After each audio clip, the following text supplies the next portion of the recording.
जीवता समरो मरता समरो समरो सो संगाट समरो मंत्र भलो नवकार ए छे 14 पुरवनो सार समरो मंत्र भलो नवकार ए छे 14 पुरवनो सार।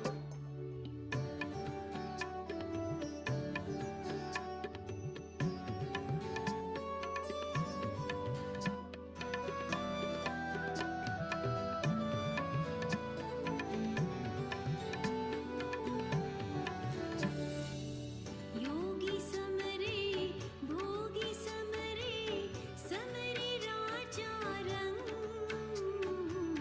देवो समरे दानव समरे समरे सोनी शंख समरो मंत्र भलो नवकार ए छे 14 पुरवनो सार समरो मंत्र भलो नवकार ए छे 14 पुरवनो सार।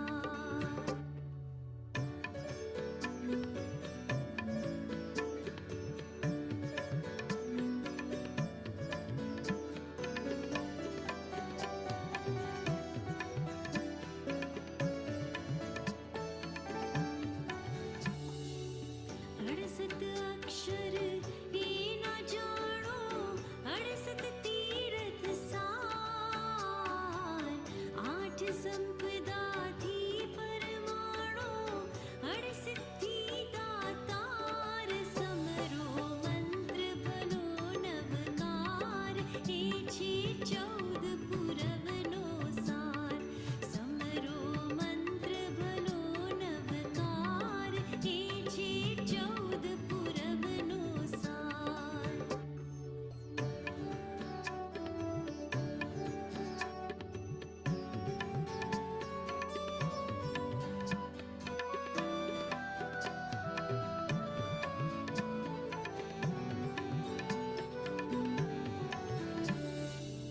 नवपद एना नवनिध आपे भव भवना दुख कापे वीर वचन थी हृदय व्यापे परमात्म पद आपे समरो मंत्र भलो नवकार ए छे 14 पुरवनो सार समरो मंत्र भलो नवकार ए छे 14 पुरवनो सार एना महिमानो नहीं पार एनो अर्थ अनंत अपार एना महिमानो नहीं पार एनो अर्थ अनंत अपार समरो मंत्र भलो नवकार ए छे 14 पुरवनो सार समरो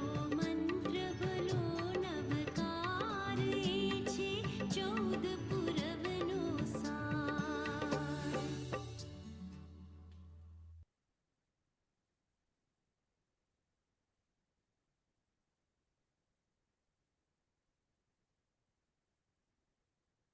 Pranam, Jai Jinendra. Welcome to our regular Tuesday class. We'll start with the prayers as usual. Namo Orientanam, Namo Suttanam, Namo Ayaryanam, Namo Utsayanam, Namo Loye Sappa Sahunam, Eso Panchanamukkaro Sappa Pavapanasano, Mangalanancha Sabvesim Padmam Havai Mangalam. Namo Orientanam, Namo Suttanam, Namo Ayaryanam, Namo Utsayanam, Namo Loye Sappa Sahunam, Eso Panchanamukkaro Sappa Pavapanasano, Mangalanancha Sabvesim Padmam Havai Mangalam. Namo Orientanam, Namo Sittanam, Namo Ayaryanam, Namo Utsayanam, Namo Loye Sappa Sahunam, Eso Panchanamukkaro Sappa Pavapanasano, Mangalanancha Sabvesim Padmam Havai Mangalam.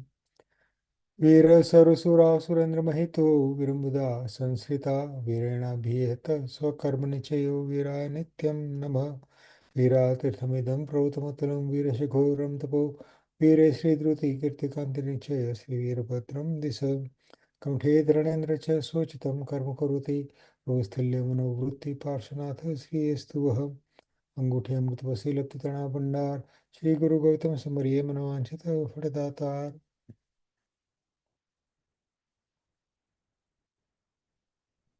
As you'll all remember, our current topic is about 10 Shravaks of Bhagwan Mahavir's Sangh, who all took the vows of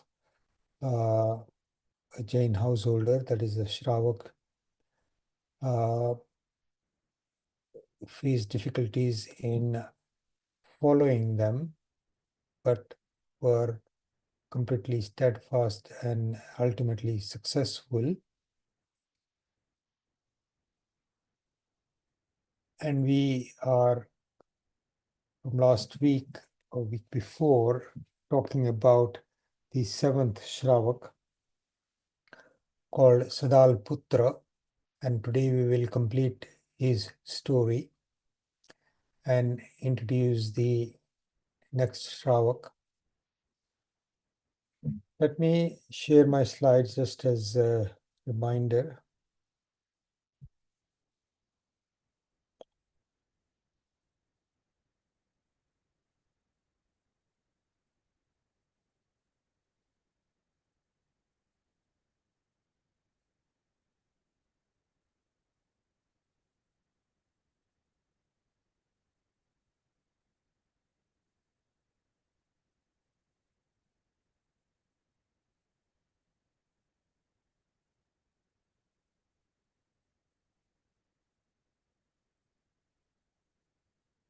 Just to recap, at the beginning we learned about Shravak Dharma, the 12 vows and what they are.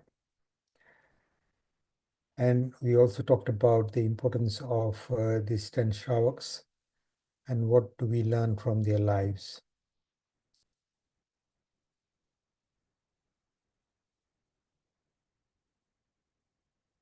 We started with the story of Anand Shravak.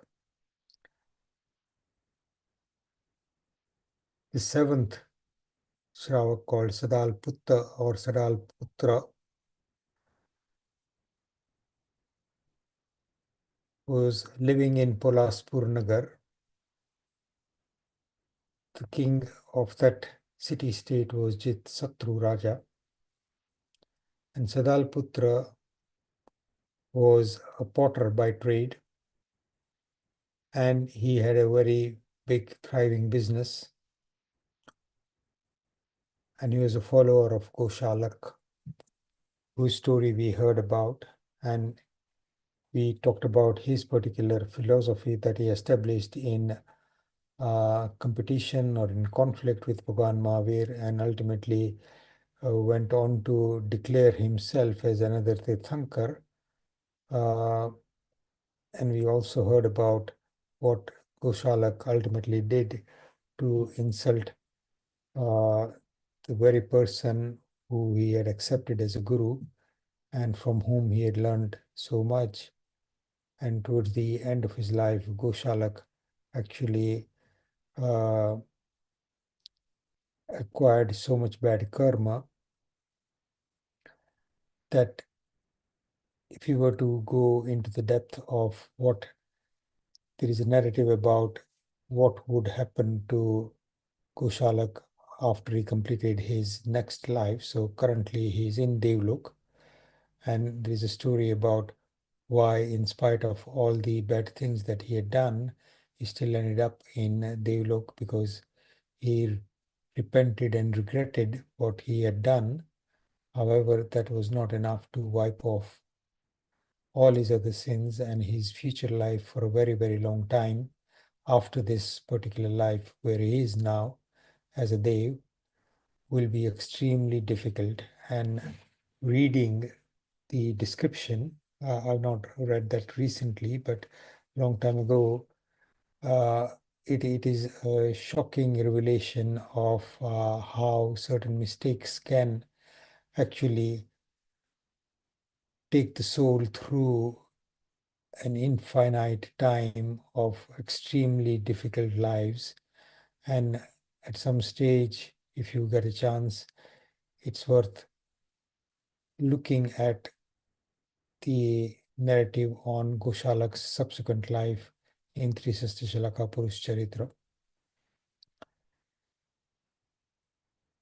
Sadalputra was a wealthy porter, as we heard. He was a follower of Goshalak, and a Dev once announced to him that a great person is coming to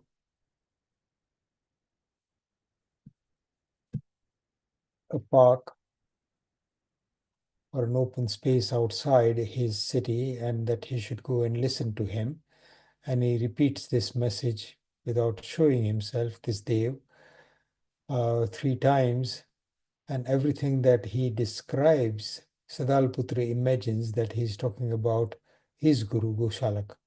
But in fact, when he goes to the Samvasrana where Bhagwan Mahavir had come and is giving his discourse, Sadalputra is impressed by what Bhagwan Mahavir is saying, and Bhagwan Mahavir also tells him about the reason why he is here and what the Dev actually told him. And Sadalputra then begins to accept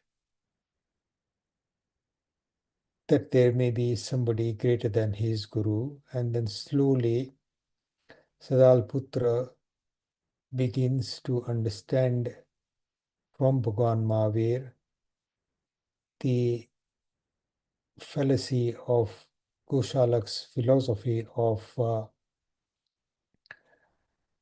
that he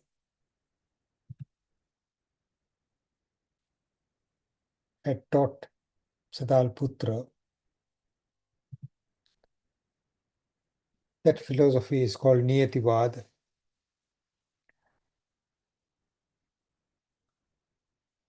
which basically says that things just happen as they are destined to, and effort and circumstances have no meaning.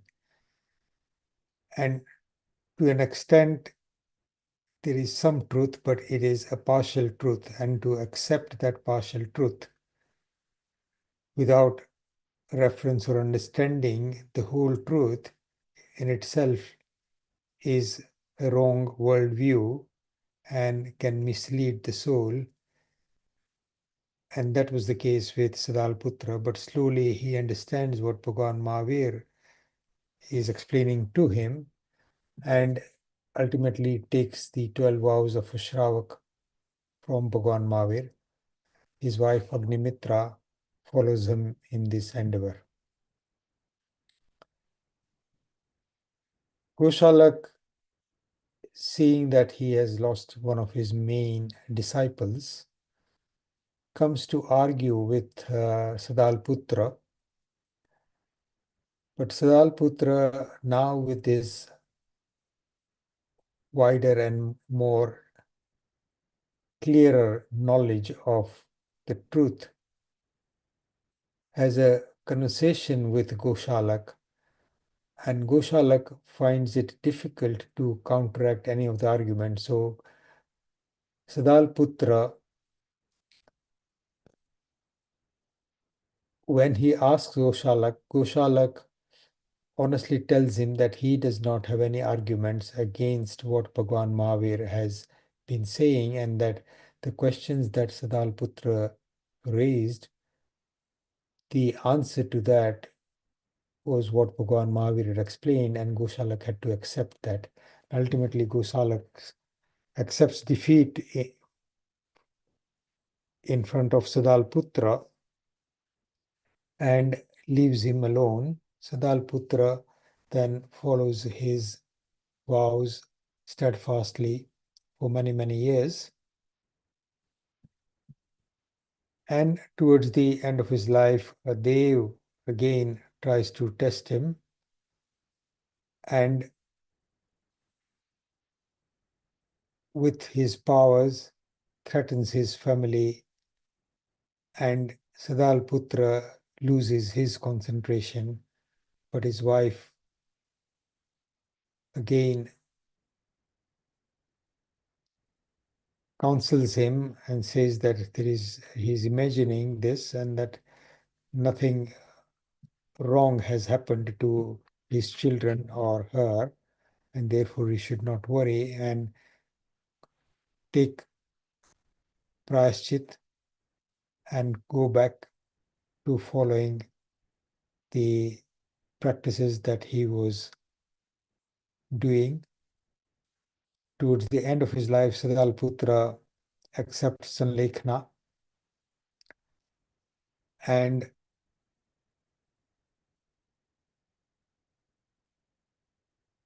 ends his life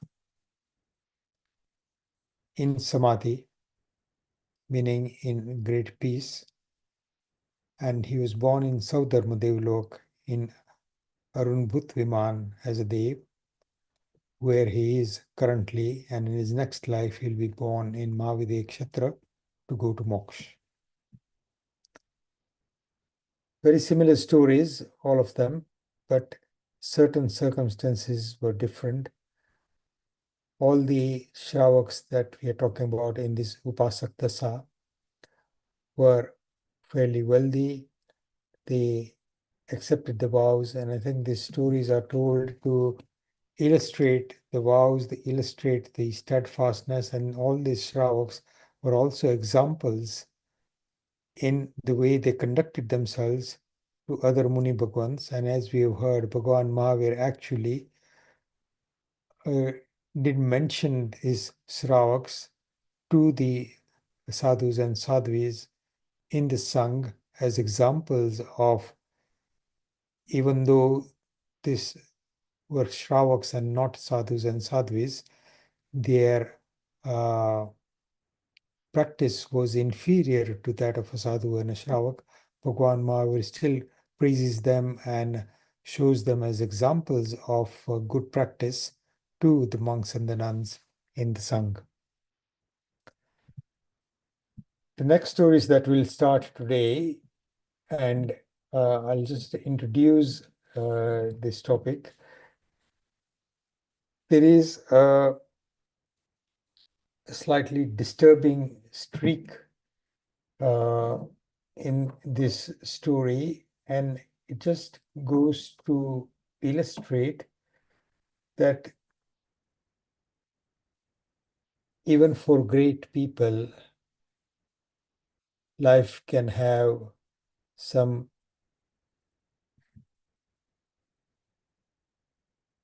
terrible and disturbing twists. Mahasatak lived in the city of Rajgruhi.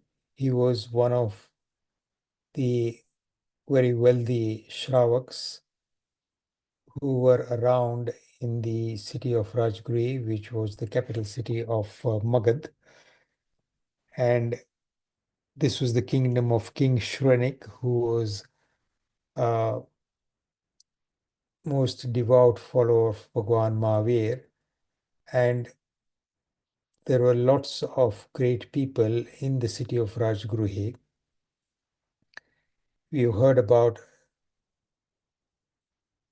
Salibhadra, Stulibhadra, we have heard about Salibhadra, we heard about Dhanna Seth, we have heard about Abhay Kumar, and we've heard about Sulsa Shravika. So there were lots of other great people in that city. Mahasatak was a very wealthy merchant. He had 13 wives. And all his wives were from very rich and very well-off families. And as was the custom at that time, as part of their dowry, when they married Mahasatak, they had all brought with them a huge amount of wealth. One of his wives, Revati, was from a very wealthy family and had brought, and according to this narrative that I'm referring to, she had brought the a very vast fortune with her that was given to her as a dowry at the time of her marriage.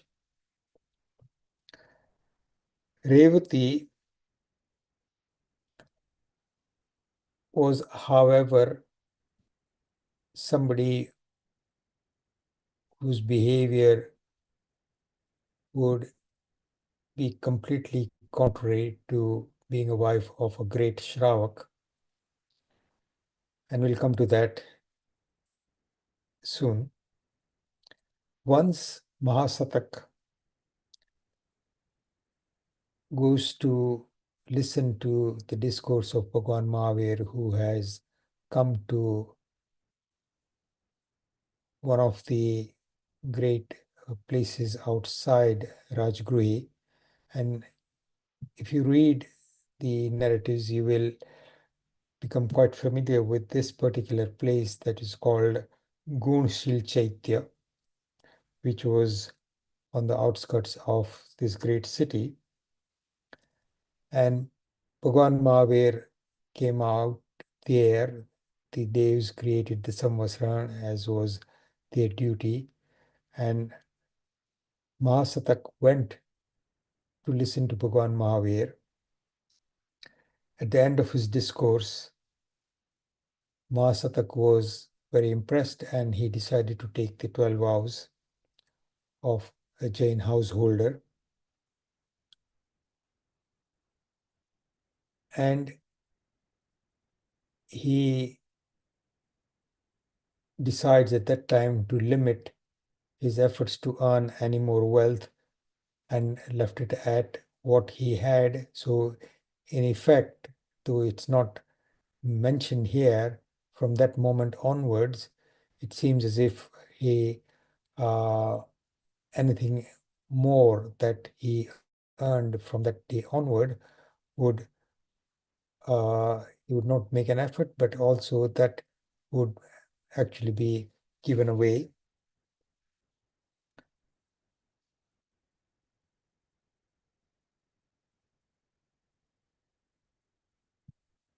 And he also decided that he, in his life subsequent to having taken these vows, would only maintain his livelihood and his lifestyle on a limited amount of wealth, and then he would not use any more wealth than a small proportion of his total wealth. And he became very knowledgeable about the Nav Tattvas and all the different aspects that a Jain householder or Jain Shravika should learn about. And he becomes quite an expert and became a very good practitioner of Shravak Dharma. Revati, his wife,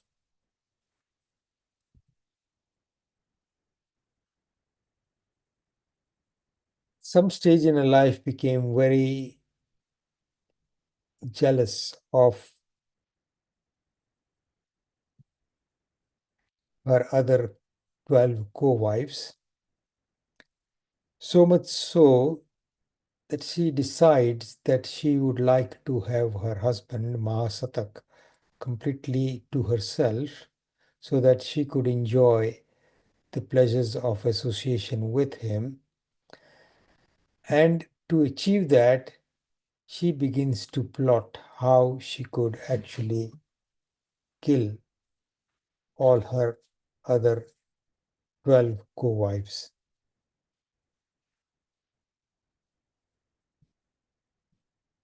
And over a period of time, she plots, finds ways, and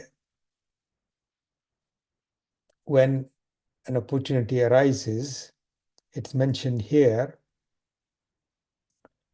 that she killed or had them killed. The word that is used here is that she killed herself. 6 of the wives, her co-wives, with a weapon, and 6 others she killed with poison.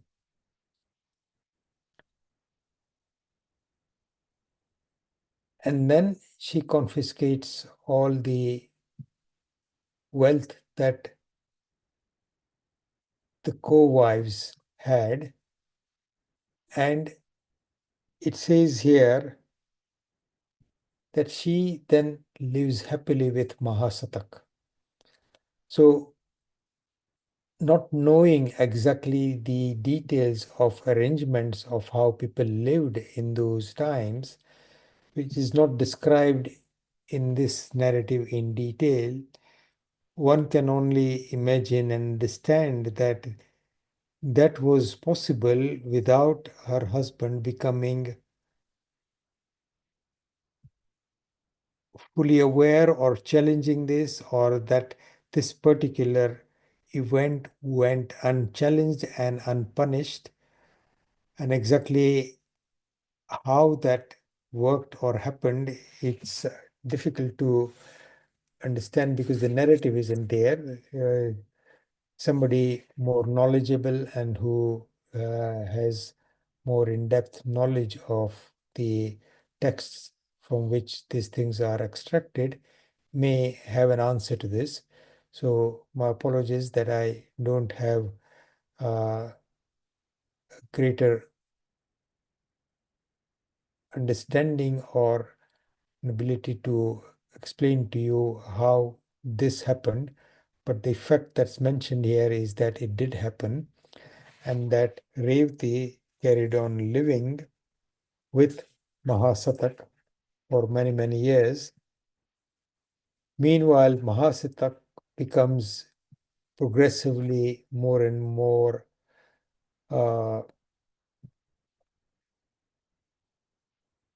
firm in his practice as a Shravak.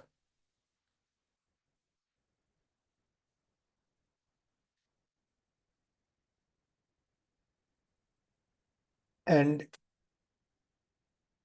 in fact, listening to the description of what happens subsequently, it seems as if that they were living very separate lives. It's mentioned here that Revati was addicted to eating meat, and she was also very keen on drinking alcohol. And there is a description which we will go into next week. But let me just briefly read this here for you. તે રેવતી માંસ લુલુપ હતી અને અનેક પ્રકારના soda તથા તળેલા અને ભૂંજેલા માંસો, સુરા, મધુ, મેરચ, મદ્ય, સિદ્ધુ તથા પ્રસન્નાનો આસ્વાદ કરતી રહેતી હતી. Now these are names of items which are totally forbidden for Jains. I know some of them, but there are some new words that I have no idea what they mean. There's something called soda, there's something called marriage, siddhu, but I presume these are items that are from meat of different kinds. It says, એકવાર રાજગૃહમાં અમાઘાતનો ઘોષ થયો તે વખતે પણ માંસ લુલુપ રેવતીએ પોતાના પિયરને માણસોને બોલાવીને કહ્યું. So there was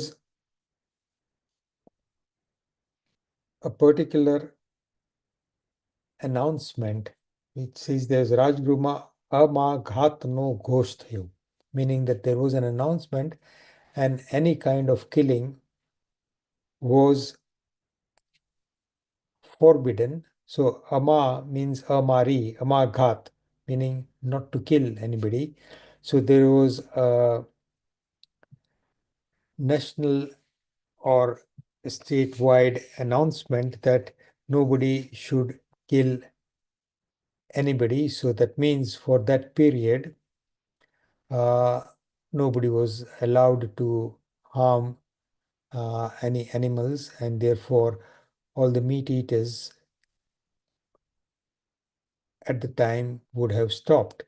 However, Revati was so addicted that she made arrangements for meat to be delivered to her from her parents' house in a different city.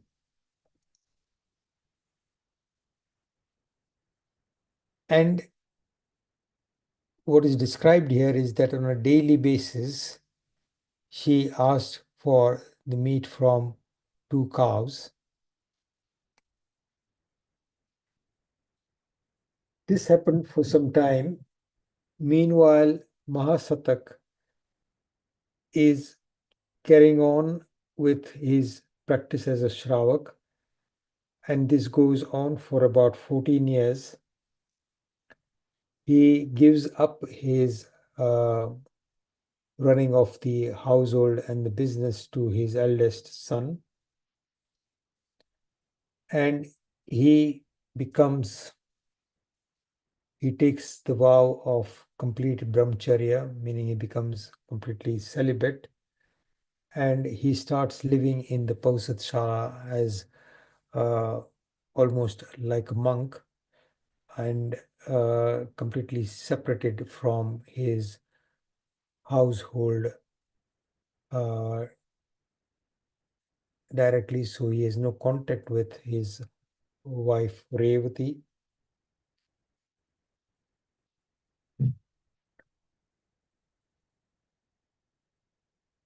And there is a description of how Revati, who is now feeling completely neglected and probably feeling that her husband has abandoned her, she tries to seduce him a couple of times, but she's ignored by Mahasatak.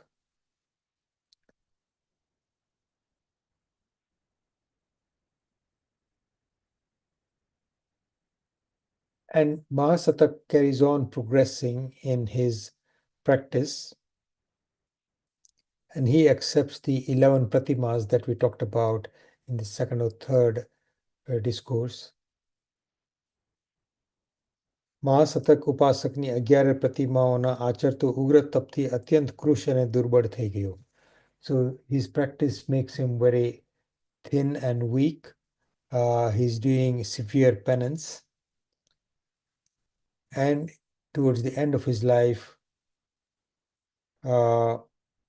he takes salnekhna, that is, he is fasting unto death, and he becomes completely equanimous and very, very peaceful.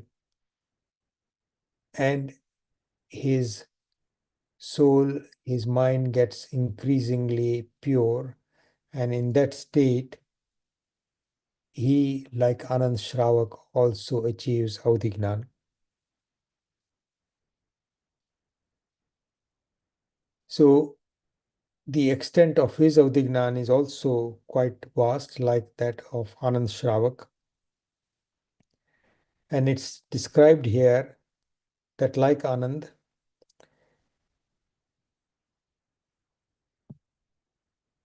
in the directions of east, west, and south, he could see what was happening at a distance of up to 1,000 yojans, which is a huge amount of space to be aware of everything that is happening in that radius.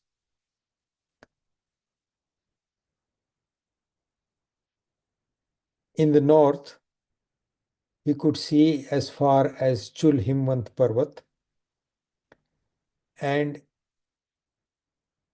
below the surface, he could see up to the Naraklok of Ratnaprabha Prithvi.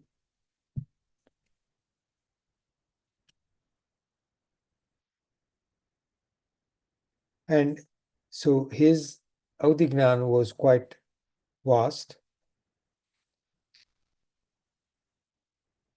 Revati, meanwhile, I think we are actually very much on time, so I think maybe we can finish Mahasatak's story today as well. Revati, however, with her great desires for and her huge sex drive and all her bad habits, finds it very difficult, and where Mahasatak is performing his penance, she comes and tries to seduce him without any success.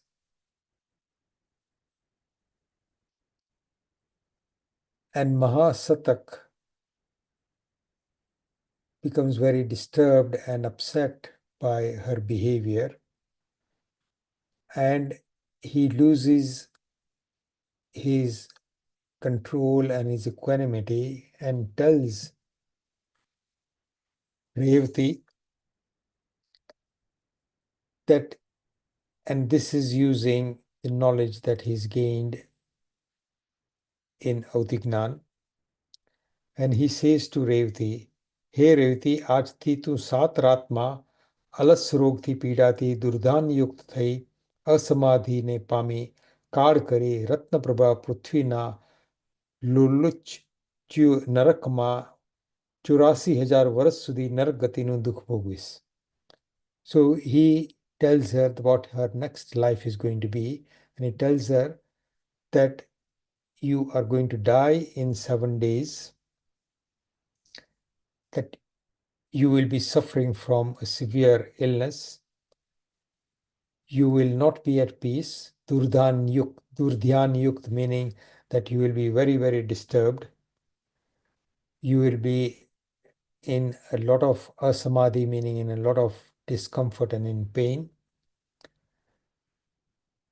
and you will be born in Ratnaprabha Prithvina Luruch Chui Narak. There's a place called Luruch Chui Narak, and you will spend a lifespan of 84,000 years in that Narak, suffering all the pains that souls in Narak have to experience.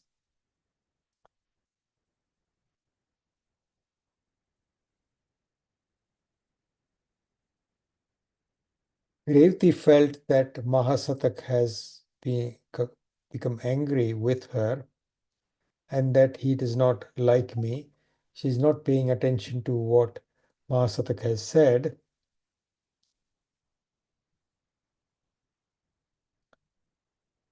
But she is frightened, and she slowly goes back to her home. And as Mahasatak had told her and as he had predicted, she dies in great discomfort within 7 days. Bhagwan Mahavir comes to Gunshil Chaitya outside Rajguri again at the same time. And if you look at Bhagwan Mahavir's life, he does come to Rajguri Nagari often in those 30 years after achieving Kyol Gnan, that he goes around the Bharat Desh everywhere, but he does come to Rajguri many times. So Bhagwan Mahavir comes around this time to Rajguri Nagari,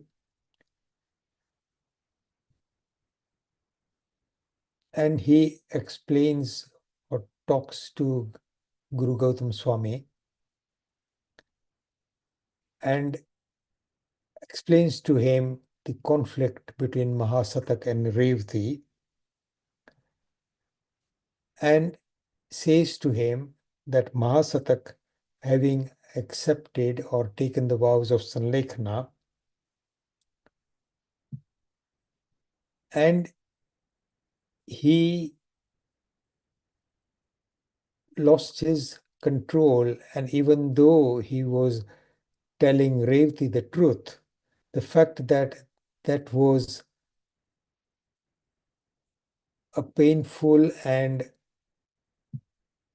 an unauspicious word to share with somebody. So even though it was the truth, he should not have disclosed and spoke out in anger against Revati.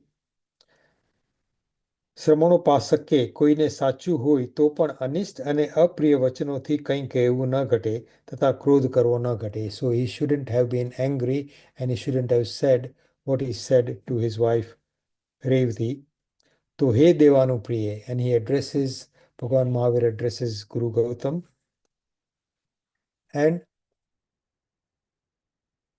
tells him that please go to Mahasatak. So Bhagwan Mahavir gives Guru Gautam his Agna and says that I want you to go to Mahasatak and tell him what I've just shared with you. તું તેની પાસે જા અને મારી આ વાત તેને કહે તથા તેને પ્રાયશ્ચિત કરાવીને શુદ્ધ કર.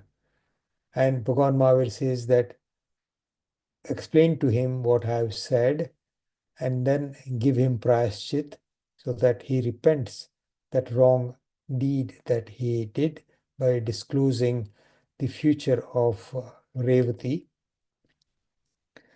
So Guru Gautam, as usual, will immediately go and do what Bhagwan Mahavir has said. And Mahasatak, when he comes near, recognizes that Guru Gautam has come. He bows down to him and he listens to the message that he has brought from Bhagwan Mahavir, and he repents that particular action that he had blurted out Revati's future in a burst of anger.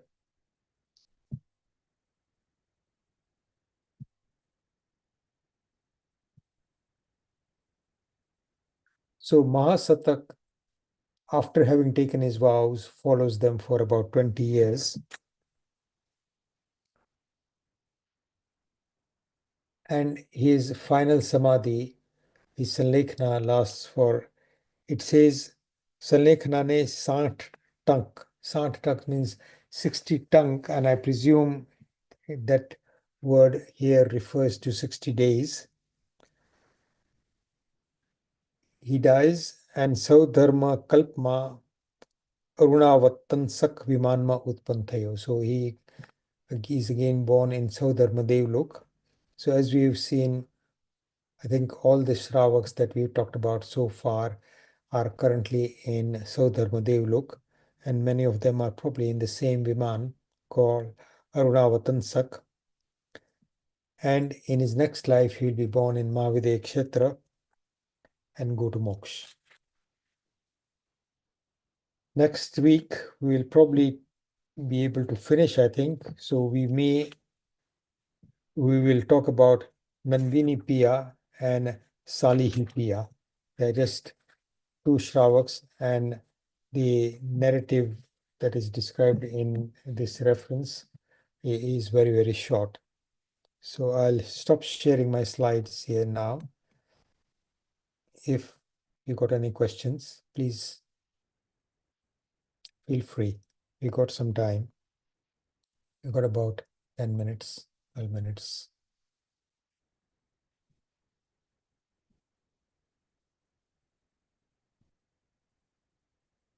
This particular story of Mahasatak in that respect was disturbing, and it does, I mean, I don't know if anybody else has read more about this aspect of the story anywhere else, If you have, please enlighten us. There may be a reference in Trisasti Shalaka Purush Charitra somewhere, but if you do come across somebody who has studied other texts in depth, then please let us know. Any questions?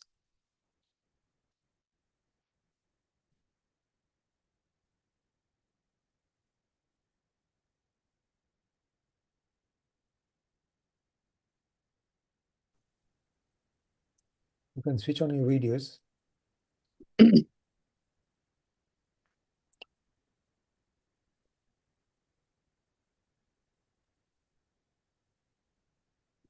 Bharat, we can't hear you.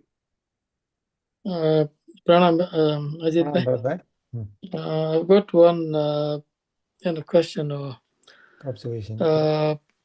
just wanted to know if there was any difference between Niyativad and Krambat Paryay, or do they have are there any similarities or differences? So my understanding, and from the brief description that I've read last week, when we were talking about Niyativad in the narrative in the Krishna Shalaka Purush Charitra, Niyativad, I think from the experience that Goshalak had, that the two examples of what established this particular aspect of the truth in his mind was these two incidents that Siddharth Yaksh, who was looking after Bhagwan Mahavir during his sadhana kal,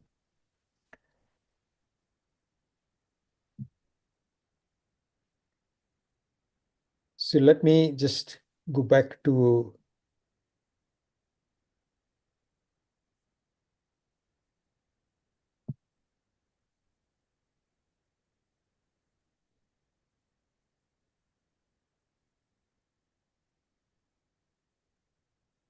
the first incident.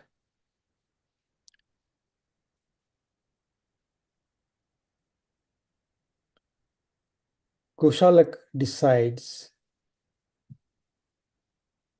that Bhagwan Mahavir is very knowledgeable, a મોટા જ્ઞાની છે, તેમના જ્ઞાનની પરીક્ષા કરું.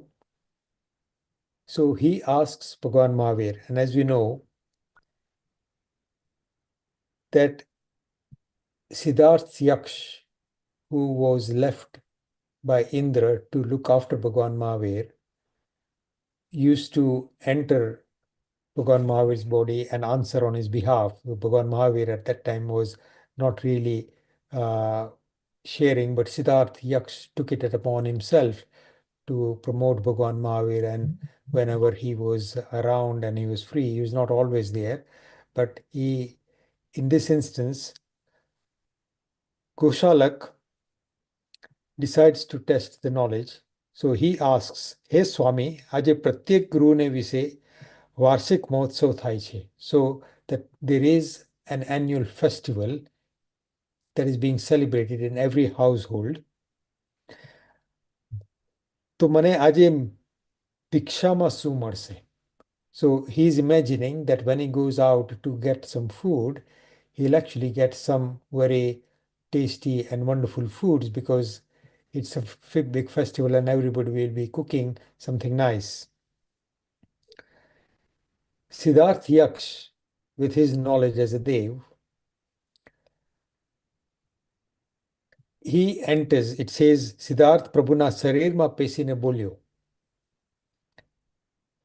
કે રે ભદ્ર, ખાટું થઈ ગયેલું કોદરક ને કૂરનું ધાન્ય અને દક્ષિણામાં એક ખોટો રૂપિયો મળશે. So he says, this is all you are going to get at the end of the day. Even though you may be imagining, so in effect he's telling him that you're not going to get malpua or sweet stuff. All you are going to get is ખાટું થઈ ગયેલું કોદરકનું અને કૂરનું ધાન્ય અને દક્ષિણામાં 1 ખોટો રૂપિયો. ગોસાળો દિવસના પ્રારંભથી from the morning he starts roaming about in search for good food. And he goes from place to place. Like a dog, it says, Swanni jem, ger ger bamba lagyo. Nobody actually gives him anything. Towards the end of the day, in the evening, Saikara Thayo, quick sevak, somebody who was working as a servant somewhere, takes him to his house and gives him khata thai gayela kodra. I'm not sure exactly what kodra means, but I presume it is some kind of a grain or some kind of a rab made out of a grain.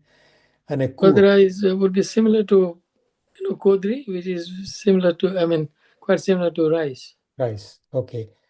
So kodra and a kur. I don't know what kur is. Don't know. Yeah.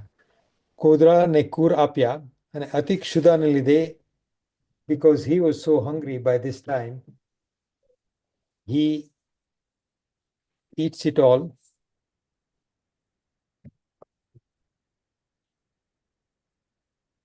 And as he was leaving this man's house, he gives him a rupee. So when it says a rupio, I presume at that time there wasn't the rupee as we know it. Rupio means a coin of brass, I presume. That's what it means here. And he gives him that, and later on, Kosalak tests it out and sees that it is actually something that is counterfeit. So it wasn't real currency. So he then gets an impression and he makes this statement to himself, Je bhavi hoi che te thai che. Je bhavi hoi che te thai che. Everything that happens because it's predestined. Now, to an extent, he's right. But what he later on denies is the fact that as catalysts of events, as so panch samvai nije વાત આવે છે.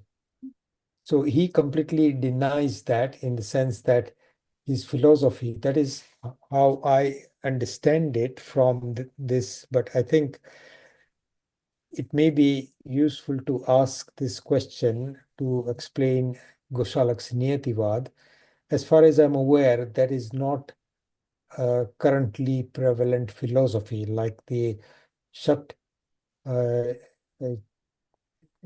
that we will talk about in Naminath Bhagwan's Stavan, the different darshans. This is, as far as I'm aware, and not an established darshan, but it was probably prevalent at that time. And the second event, so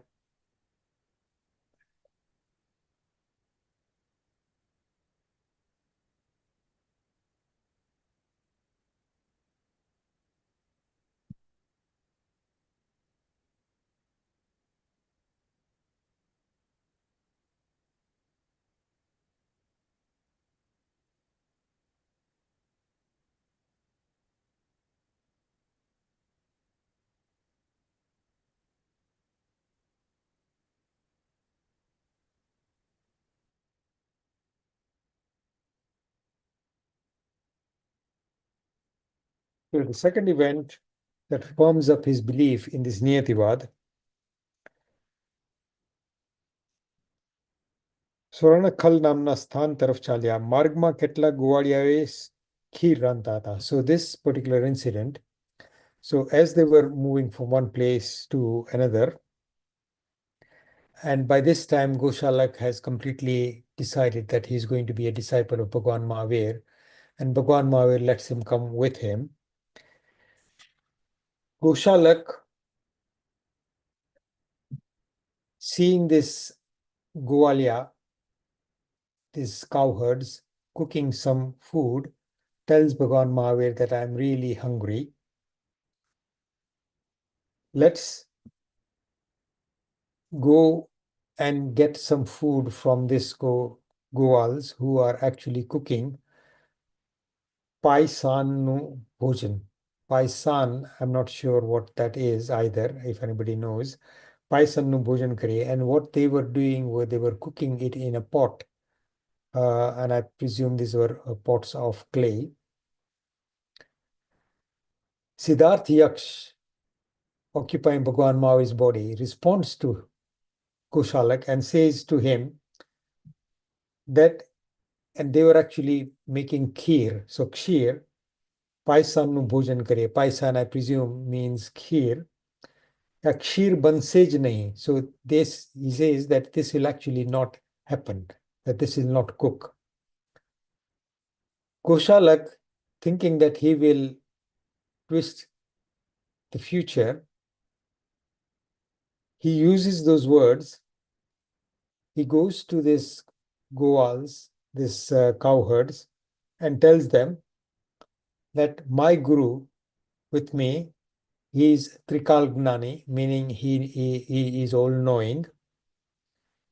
And he says that by the time this kheer is half ready,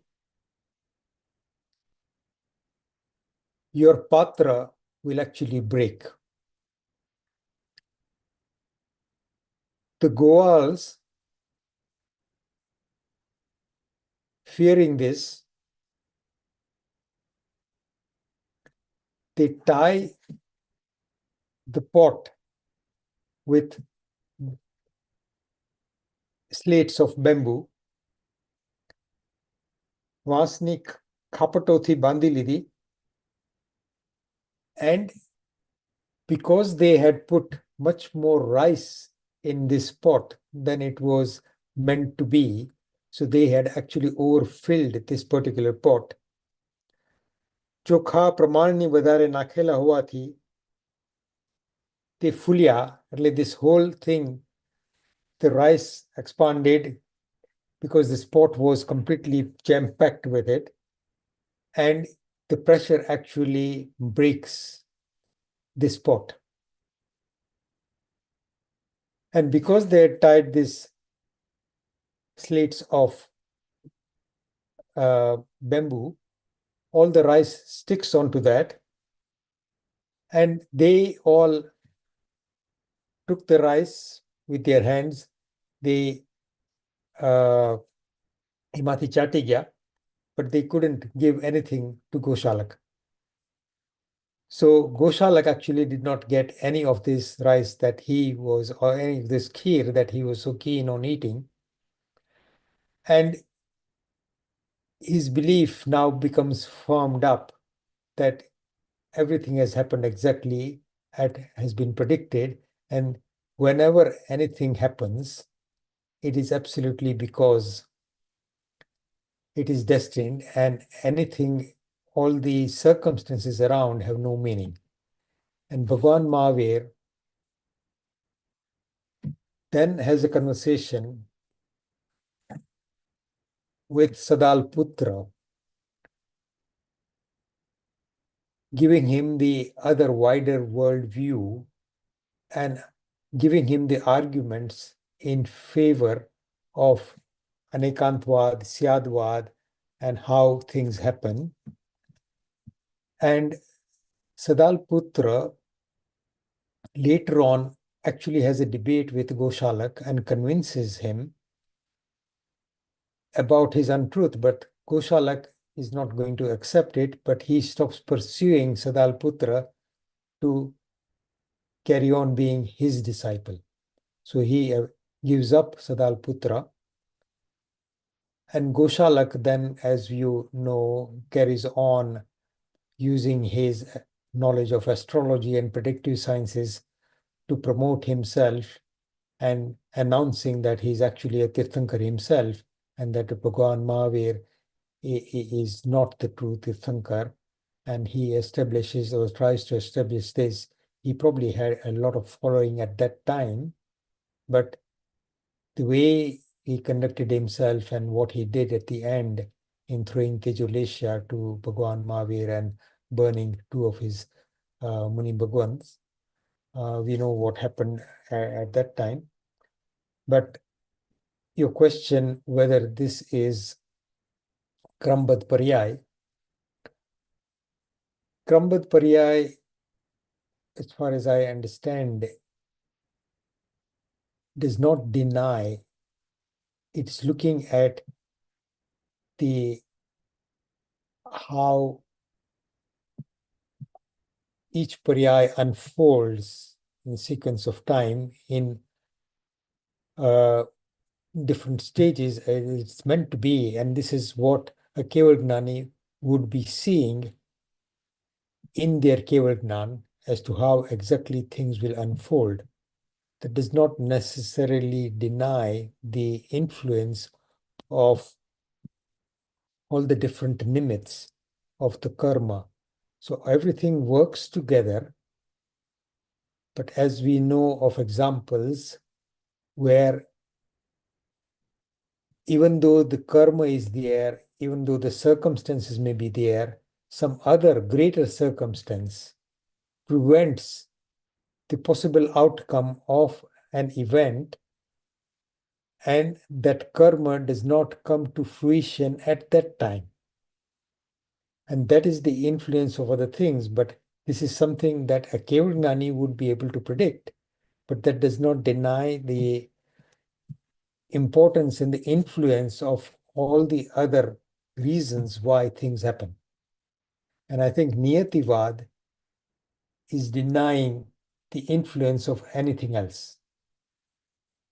So I think in that respect, that is how I understand it.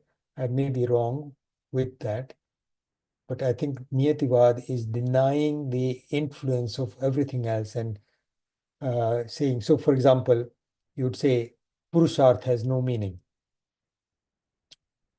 Or you might say that things just happen, whether you do anything or not. If you are meant to be eating your lunch tomorrow and this is what you're going to get, you can sit and your lunch will appear suddenly out of nowhere. Now, we know that that doesn't happen. The fact that we don't stop doing things to make things happen does not deny the fact that that was how it was meant to happen. I don't know if I'm making sense, Bharatbhai, but Niyativad, I think, denies the other influences, basically. Thank you, Ajitbhai. Thank you very much.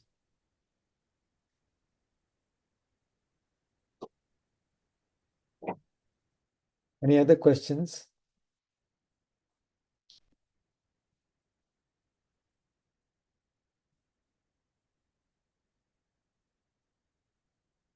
But if you do come across any other or more detailed explanation of Niyativad, please share that with us, with me at least. Any other questions? Anybody? Ajitbhai, Jai Jitendra. Jai Chirendra. My name's Sarita. Basically, this is a complete different direction I'm going to go into because I just heard a little bit about Revati, you just said. Yeah. So there's one thing which keeps on coming in my mind is, when we do Mupati Parvanu Bol, and there are a couple of lines where it says, women, this is not to be done by women. Like Krodman Pariharu and Maya Log Pariharu and all that. And I always understood that in those days, women didn't have all this Krodman, Maya Log or whatever. And that is why this was put in. But now I heard about Revati where she killed 12 other wives and also the way she was, the way her behavior was towards eating and all that. Now, can you just a little bit explain, because I'm not too much into, so I just wanted to understand that why does the book say that certain lines of women shouldn't? So, I mean, Revati was obviously just the wife of a great Shravak, Mahasatak.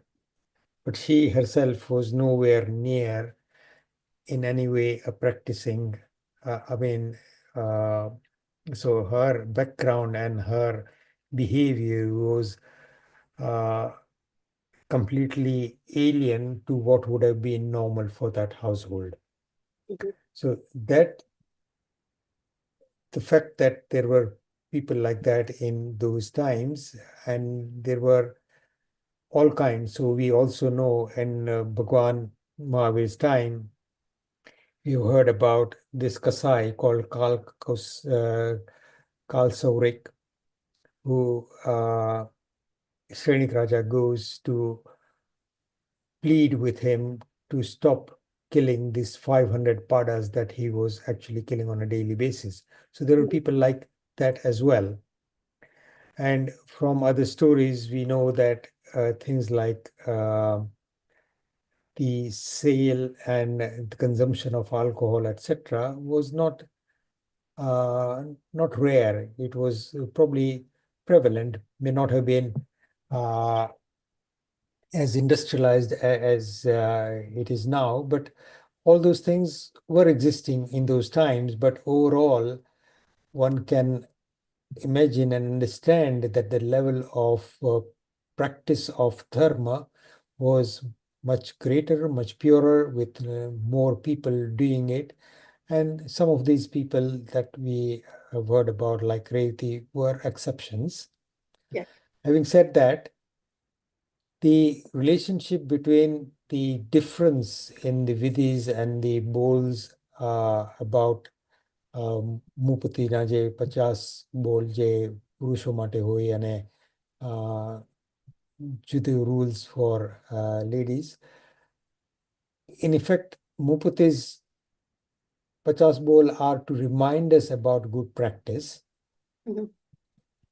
And the fact that some bowls are not recited by women does not actually detract from the overall value and the effect of all that the 50 bowls represent. The fact that they're not actually, there is a difference between certain bowls that are not, but in the background, the meaning, my understanding is that the meaning of Mupati's 50 bowls are meant to direct you back internally and remind yourself as to all the different aspects of your true self and what you should be following. So whether it is the full that the men, 50 bowls that men recite, or the less that the women recite, the overall meaning behind that remains. So there is a different reason. I'm not absolutely clear about it at the moment. I would need to refer to and tell you exactly why this difference is, but that has got nothing to do with the differences in the true spiritual practice, because the true spiritual practice that takes the soul to Gnana and Moksha, the highest level of practice, does not differ for men and women. Okay. That practice ultimately leads women to Gnana as well, and we have examples of Chandanbala, Mrugavati, and a lot of other Sadhviji Bhagwans. And we know that in Bhagwan Mahavir's Sangh, there were a lot more Sadhvijis than even in current times, and I think subsequently throughout history from Bhagwan Mahavir's time, the number of Sadhvijis Bhagwan have probably always exceeded the number of Sadhu Bhagwans. So the difference in practice has got different reasons, which I think we won't go into, but these are differences in practice that have been laid down by our Guru Bhagwan. So, for example, women don't recite Namorhat, which is a shortened version of Naukar Mantra, but men do recite that. And that got incorporated into the Pratikramana Sutras at a certain time. So not all the practices existed at the time of Bhagwan Mahavir. Some of them have been introduced later on because of the changing times. So Right. the history of exactly when this came about, I'm not clear about. I don't know. I'll have to find out if I can.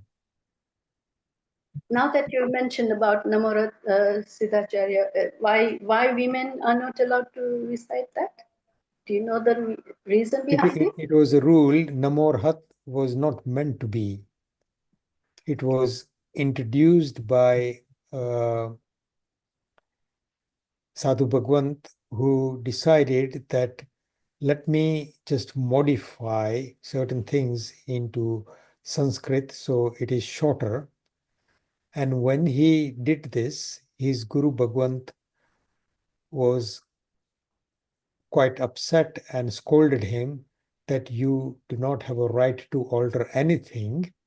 Mhm. And this particular Sadhu Bhagwant actually gets a big prayashchit as a result of this particular effort, the alteration that he did. So he is actually given a big prayashchit. We can narrate that story at some stage. But the Guru Bhagwan said that now that this has come out and it is something that is now known to everybody, we cannot put the genie back in the bottle, so to say. We cannot reverse what has happened. So in terms of restricting the use of this shortened version of Naukar Mantra, he sets a rule that this is only something that will be recited by men, but not by everybody. So this is trying to limit the use of certain things to try and preserve the sanctity of what was and what the fault that occurred as a result of somebody taking liberties, basically. Okay. Thank you. Thank you so much. Okay. Anybody wants to add anything to what I've just said?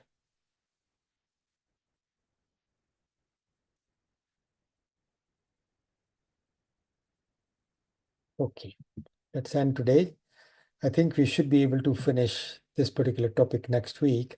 So as I mentioned last week, Sandeep has asked for us to think about what the next topic would be. And one of his suggestions was that there are books that we could actually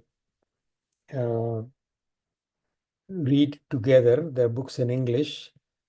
And his view was that we could make it more interactive. So give a couple of students every week a chapter to read and understand and discuss, and we then go through. So the book that he was suggesting was Jain Path to Purification, I think, of Padmanabh Jaini's book, or The Fundamentals of Jainism. I'm not sure of the name of the book, but if you have any idea, then maybe in a few weeks' time we can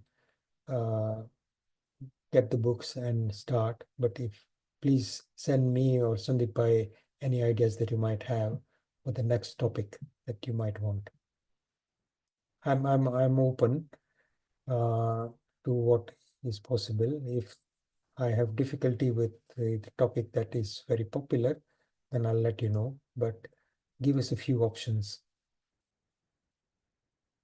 Okay. Bharatbhai, Shilaben, anybody else, if you have ideas, and can talk about it. Okay. Thank you. If I've said anything that is against the teachings of what Tirthankar Paramatma's Guru Bhagwans and our Dharma, I ask for forgiveness. Jinagna Viruddha Kaimpan Bolyo, Tesabhiyamanam Chinkaya Kari, Tasmichami Tukudam, Sarvamangalam Sarvakalyana Karanam, प्रधानम सर्वधर्माणाम Jainam जेति शासनम। साथ हमारे जो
thank you, Darshana, Kavit.